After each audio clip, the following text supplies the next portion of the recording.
మంది కొట్లాడింది. పంతు నాయక్ గారు ఉన్నారు, మరి ఇట్లా ఆదివాసీ వీరులు అనేక మంది ఉన్నారు, బియ్యాల జనార్దన్ రావు ఉన్నారు, ఆదివాసీల కోసం కొట్లాడినటువంటి బిడ్డ. వీరందరినీ కూడా వారి స్ఫూర్తిని తీసుకుంటాం.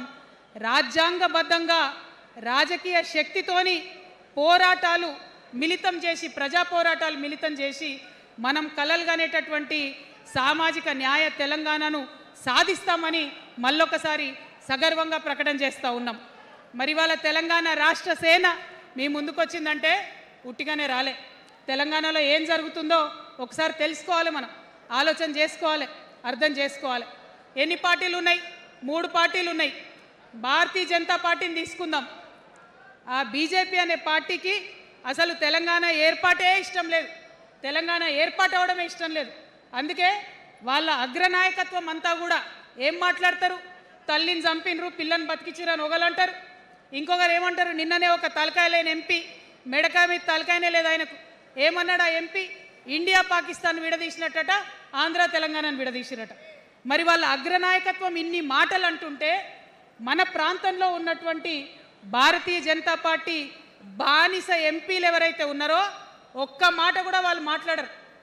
ఫెడరల్ స్ఫూర్తికి విరుద్ధంగా రాష్ట్రం ఏర్పాటు అయిన తర్వాత 7 మండలాలు మనకి గుంజుకుంటే పార్లమెంట్లో పల్లీకులు ఇస్తారు, కానీ ఆ ఎంపీలు ఒక్క మాట కూడా మాట్లాడరు. మనకు 8 రూపాయలు ఇవ్వకపోతే ఆ ఎంపీలు ఒక్క మాట మాట్లాడరు. విభజన హామీలు ఇవ్వకపోతే ఆ బీజేపీ బానిస ఎంపీలు ఒక్క మాట కూడా మాట్లాడరు.